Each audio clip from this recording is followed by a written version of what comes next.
Good evening mga ka-legit Americans! Welcome back dito sa ating YouTube channel. Nandito na naman nga po ako ang nagmamaganda ninyong ka-legit Americans na maghahatid sa inyo ng mga latest update and fresh happenings hinggil po sa TVJ and Legit Americans. And for tonight's video nga, ang mainit po natin pag-uusapan ay patungkol dito sa Iflinex. Proud na ibinalandra ni Henyo Master Joey De Leon na tatak ng Itbulaga at may pirma ni JDL. Marami nga po kasi ang tuwang-tuwa mga ka-legit na Americans. Marami po ang mga ka-OG, mga na masugid na taga-subaybay ng TVJ ng Itbulaga ang super happy. Super happy and nawa nga raw talaga ay totoong-totoo na to and marami pong nagko-congratulates dito po sa TVJ. Pero bago po natin ipagpatuloy at simulan ang balitaang ito, ka-OG, ay nais ko po munang i-shoutout ang masusugid po natin taga-subaybay bilang pasasalamat sa kanilang walang sawang pagsuporta po sa atin. So may special shoutout po tayo for tonight's video mga ka-OG. Of course, bukod po sa mga hindi po nag-skip ng ads natin, Sir Nathan Wayne De Vera, Joey Boy Stevens, Miss Fallen Angel, lahat ng masusugid natin taga-subaybay, B-Boy Tugay, maraming salamat sa hindi nyo po pag-skip ng ads. And nais ko rin pong magpasalamat kay Sir Ed Tamayo. Ayan, tama po ba ako? Sir Ed or Miss Ed Tamayo? Anyway, ano man po ang dapat ko i-address, maraming salamat. Lalo na po sa inyo pong pa-super thanks. Ayan guys, may pa-super thanks itong si Sir or Miss Ed Tamayo sa atin. Shoutout po sa inyo. And muli maraming salamat sa inyo pong full support sa atin. Sa mga nagtatanong kung ano yung super thanks, so meron po dyan, napipili po yan dyan sa baba na parang nasa po yan, kahiliran ng likes, comment. Kaya naman, thank you so much po in advance. Super thanks din po sa inyong lahat. Shoutout ng napakasarap po, Miss Ed Tamayo. Samantala, ganun din po kay Sir Benny Gabelo, magandang gabi sa iyo. Joey Boy Stevens, pinapa-shoutout po niya kay Alex Gualberto and Beth Ravelio. Ayan, shoutout po sa inyo, Alex Gualberto and Beth Ravelio, magandang gabi. Shoutout din po kay Miss Erica Santos from Pasig City. And patungkol naman po sa nagtatanong sa pakiramdam po natin, kagaya nito, no, mga ka-OG natin, Angelo Acosta and Miss Rosemary, thank you so much sa pag-alala. Well, ngayon medyo okay naman na yung boses po natin. Kagabi, medyo malat pa rin at talagang sumasabit. Naku, napakahirap po mag-vlog talaga. Pero at least ngayon, okay na po tayo. Thank you so much sa paalala as Miss Rosemary. Inom daw po ako ng salabat with calamansi or lemon. Thank you so much po. And ginawa nga po natin yan kaninang umaga. Anyway, ganun, sabi naman dito ni Miss Fallen Angel, shout out and magandang gabi din sa'yo. Pagbigyan na natin sila na maging number 1. Kaya nga, sabi ko kagabi, hayaan na po natin. Yun na lang po kasi yung doon na lang po sila liligaya. Gagawa na lang sila ng sarili po nilang mundo.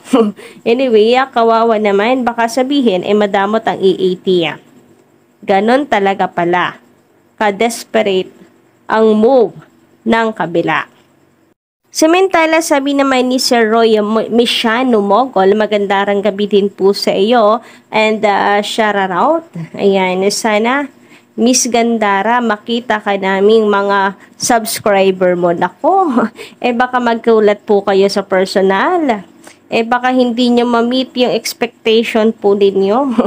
Or hindi ko ma-meet yung expectations po ninyo. Baka nagmamaganda lang ako, ganun. Anyway, sabi pa niya dito, huwag kang mag-alala, Miss Gandara. Hindi ako magsasawa manood ng mga reaction video mo. Hindi ako magsasawang pakinggan ang magandang boses. Naku, wala pa akong piso. Hindi ako magsasawa, lalo na lagi mo ako minimension. Thank you so much, no? Ramdam na ramdam ko po mga ka-Legit Tabricans ang inyo pong pag-suporta po sa atin. Hindi lang po sa TVJ, kundi pati na rin po sa lahat ng mga defenders. Samantala, pag-usapan naman natin ka-OG ngayon ang patungkol po sa t-shirt nitong si Henyo Master. So, ito po ay napa-article pa mga ka-OG. Grabe nga naman yun. Very relevant po talaga ang TVJ, no? Well, until now, ay masasabi po natin na mali ang akala ng tawag dito, tape ink, na masasanay din ang mga tao, di tatagal, huhupa rin. Kasi konting kibot ng TVJ trending agad and talagang napapa-article pa. Ganyan po ka-relevant. Until now, ay talagang mainit na pinag-uusapan. Until now, talagang hot topic pa rin ng Itbulaga, which is Itbulaga original ng TVJ. Anyway, yung mga nakikita nyo po pala ngayon sa inyong screen, yung meron pong mga autism po na mga bata. Ito po ay mga bisita sa babala. Huwag kayong ganon. Nakakatuwa na ang TVJ. Talagang pinaninindigan po nila na ang babala, huwag kayong ganon, ay napaka-importanting segment. Marami tayong matututunan. Marami po tayong malalamang mga kwento na kung saan ay minsan mapapaisip tayo at mapapasabi na lang ng thank you Lord kasi wala pa pala sa kalingkingan ng iba ang pinagdadaanan po natin. Samantala, balik nga po tayo dito sa t-shirt ni Joey De Leon na kung saan, nako, di ba na binalita ko na po sa inyo to nung nakaraan, pero hindi ko napansin, meron po pala siya dong sign sa baba, nakalagay dun Joey. Meron po diyang perma. Ngayon ay naging topic po tuloy ito ng mga Legit Tabricans. Hint na nga raw kaya ito na malapit nang umuwi ang Bulaga. Natutuwa po sila at talagang proud itong si Henyo Master na i-flex sa lahat, hindi siya natatakot i-flex dahil siya ang creator nito. And na makikita nyo nga po dito sa larawan na mayroon pong perma. Or kabit-kabit lang na Joey, pero mukhang perma po ito ayon po sa ilang mga Legit Tabrican supporters. Sabi nga po dito sa post, wala na. It's over. GG na. Permado na ni Henyo Master. So, i-flex nga po ito ni Henyo Master, pati po sa kanyang Instagram na kung saan nakapost po dito, ito ang trolls. And ang meaning po ng trolls ay television's real, original, legit lunchtime show. And narito nga po guys ang mga naging komento po ng mga Legit Tabrican supporter. So makikita po nyo dito na umuulan ng congratulations, praying, and binabati po talaga sila Henyo Master. And sana, totoo na nga raw po ito. Sana raw mabawi na daw po talaga. Puno po ng positibo. Positive vibes ang comment section guys. Nariyan ang iba't ibang komento po ng mga Legit Tabricans. Makikita po nyo dito na talagang full support sila at masayang masaya sila sa ibinahaging larawan po ni JDL. And talagang marami pong nagsasabi ng congratulations. And first week na daw po kasi ng November ay lalabas na daw po ang desisyon. And they are all very positive lang guys sa magiging resulta po nito. Syempre, meron pong halong dasal para kumpleto po ang sandata ng mga Legit Tabricans na mapupunta po sa TVJ ang titulong Itbulaga na they deserve naman di umano. Samantala guys, update naman po tayo kay Maine Mendoza. So sa mga may balak pong bumili nitong bagong ano po ni Maine Mendoza na Life After Wedding ay grab years na, no? Mula po sa Nathan Studios, nakalagay nga po dito, what does the future hold for her? Maine Atayde, Life After Wedding.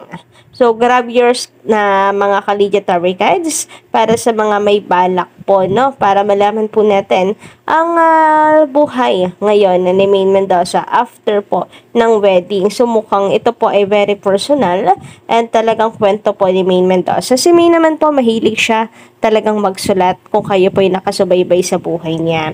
Samantala, narito naman po ang komento ng ilang Legiatory Guides. Paano mo tatalunin? Mula po kay Sir Manuel Ponce, magandang gabi sa iyo. Paano mo tatalunin yung TVJ at the Records o EAT?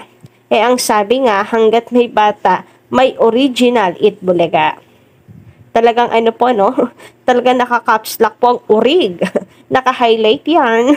Hanggat may bata, may urig talagang pinagdiinan Itbulaga. At yung mga bata noon, tumanda na at nagkaedad na sa panonood ng dating Itbulaga at hanggang ngayon yung mga anak naman nila ang nanonood ng TVJ and the Records or EAT. Kaya yung TVJ at the Records may sarili ng followers. Totoo po yan. Hanggat may bata, may Itbulaga, lalo pat ang titulong Itbulaga ay talagang inspired po ni Henyo Master din sa mga bata, di ba? Bulaga. Kasi nga, di ba, ang gusto po niyang titulo ay Taglish. So, sa surprise, ang naisip po niya ay Bulaga since yung mga baby nga po, laging ginagamit naman ang Bulaga. So, lifetime po ang Bulaga. Until now naman po talaga ay talagang mabenta po sa mga babies ang Bulaga. Kaya hanggat may bata, may Bulaga talaga, ka-OG. Doon pa lang, napaka-henyo na ni Henyo Master Joey De Leon. Siyang tunay na Henyo Master. So, yun lang po muna, no, mga ka-OG, ang atin pong latest update ngayong gabi. Don't forget to click the subscribe button and notification bell para po sa iba pang mga balita. And syempre, don't forget din po to comment down below para sa inyong mga saloobin at reaction.